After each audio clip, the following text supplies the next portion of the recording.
Joe Rogan has a really awful habit. He tends to talk to people who have no idea what they are talking about, present them as experts in their field, and have them influence his beliefs.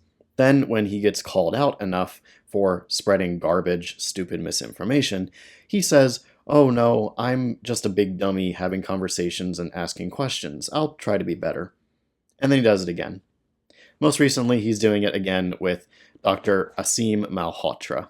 On this recent episode of Joe Rogan's podcast, he and Aseem Malhotra talked about a lot of different topics, but since I mostly debunk anti-vaccine misinformation on this channel, and Aseem Malhotra is one of the newcomers on the anti-vaccine block, I'm going to be talking mostly about the anti-vaccine nonsense that he mentioned. And boy howdy does Aseem say some laughably stupid things about COVID vaccines throughout the course of this conversation. So let's jump right in and start showing why Aseem Malhotra has no clue what he is talking about. In this clip, Aseem shows that he has no idea what he's talking about when it comes to COVID vaccine adverse events. Interestingly, one of the side effects from a World Health Organization endorsed list, which I reference in my peer-reviewed paper, which we'll talk about later, actually puts in there psychosis as one of the side effects of the vaccine. Yeah, he is actually claiming that COVID vaccines can cause psychosis and were responsible for his depression. Wow. He references what he calls a WHO-approved list of potential adverse events in his god-awful paper, but when we look at what he's actually talking about, it doesn't check out. What I think Malhotra is talking about here is this list of adverse events of special interest. This document has been widely shared among anti-vaxxers as a long laundry list of events that the COVID vaccines cause, but that's not what this list actually is. An adverse event of special interest list is a list of adverse events that automatically get reported following the administration of whatever drug you're studying. This is regardless of causality. Usually this list aims to just be as comprehensive as possible so that any and all adverse event, whether or not it's caused by the drug, is reported so that researchers can know about it and study any potential links.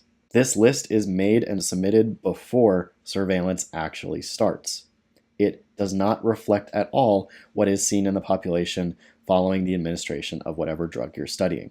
Included in that list is psychosis, along with several other things that have no evidence of being caused by COVID vaccines. None. Zero. And that is why Aseem Malhotra has no clue what he's talking about when it comes to COVID vaccine adverse events.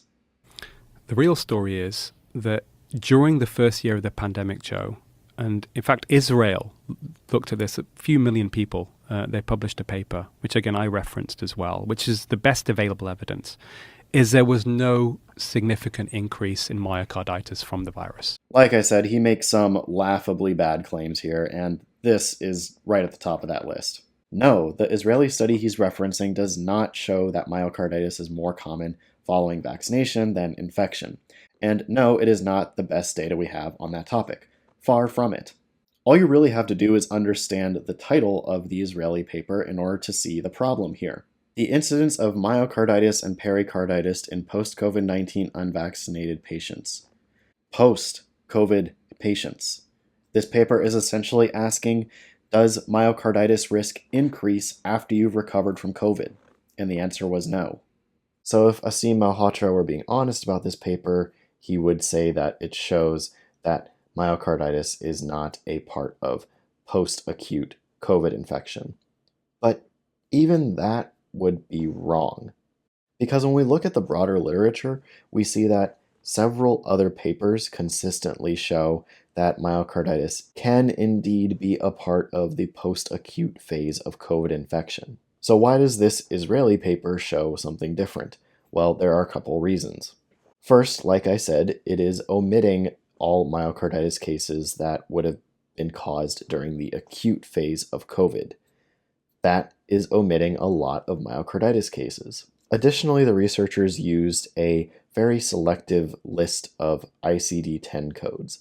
ICD-10 codes are simply codes given to different diagnoses. For example, there are several different ICD-10 codes for specific cases of myocarditis. For reasons that are unclear, the authors used only a subset of these myocarditis ICD-10 codes that would have been more likely to detect myocarditis during that acute phase of COVID. So ultimately, omitting that acute phase of COVID and many ICD-10 codes from the study meant that they were missing a whole lot of myocarditis cases. Meanwhile, again, several other studies find contradictory results, not only using similar but more robust methods, but also confirming these myocarditis diagnoses by using sophisticated techniques. Over and over again in the literature, when we look, we see that COVID infection causes way more problems than vaccination. That includes cardiac complications, and it includes myocarditis.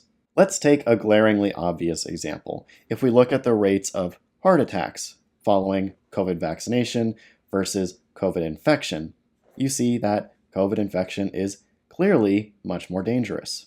A heart attack is practically the worst cardiac outcome you could expect following either of those two events happening. And if the worst event you could expect happens much more frequently with infection and practically not at all with vaccination, the choice is obvious. Furthermore, COVID vaccines are going to prevent severe outcomes of COVID, including heart attack and including myocarditis. That's kind of the point of a vaccine. It trains your immune system so that when you do get infected with SARS-CoV-2, it is able to control the infection much more quickly before your body suffers a lot of damage from it. All of this is abundantly clear in the literature. I'm going to link some select papers in the description, but if you want more, there is a large database that I and several others have been working on in order to store relevant COVID-19 and vaccine-related research. So please check that out if you want to learn more. I promise it won't take you long to know more than Joe or Aseem here, because even when it comes to Aseem's supposed field of expertise, cardiology, he has no idea what he is talking about.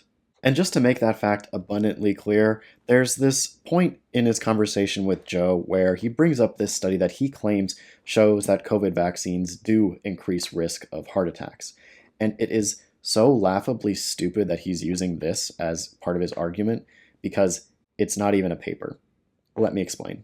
This reference is also brought up in his god-awful paper, and what he is citing here is a poster abstract.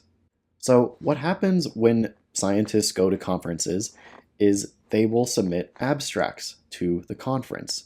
The conference can then publish these abstracts in their pamphlets that go out to all of the attendees of the conference. People can look through the pamphlets and see your abstract and then go find your poster when poster sessions are going on. And they can talk to you about your work if they're interested. These abstracts are not peer-reviewed. They are just submitted to the conference, and the conference includes them in the program. That is what he is citing. A poster abstract. Not a paper. A poster abstract that, by the way, has a statement of concern from the American Heart Association, basically saying that it's not to be taken seriously.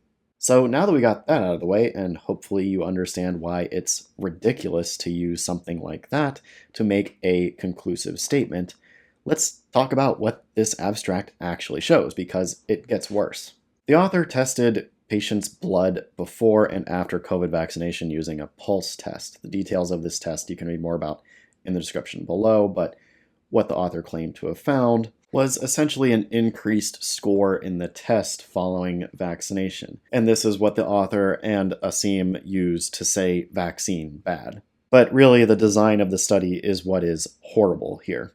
Not only does this study not compare vaccination to, say, infection or use any form of control, but this pulse test is not even validated to be used to assess vaccination, and really all it's showing you could be explained by just inflammation and immune response that is totally expected following a vaccination.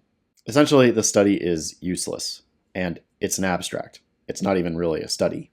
And yet, Aseem uses it above all of the other data that I've shown you in this video to make bold claims that go against what the scientific consensus very clearly says.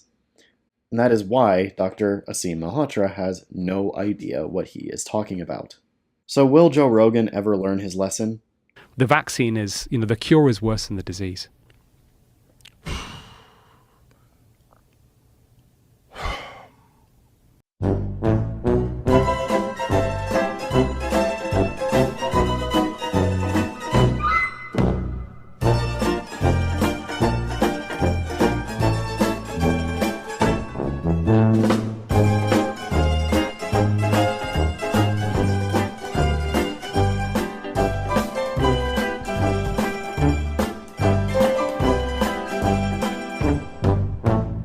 I doubt it. He's got way too much money and too big of a head to ever admit that he's wrong on these things that he's now really deep into. But either way, I'll be here doing what I can to clean up the massive mess that he makes every time he has an idiot like Aseem on his show.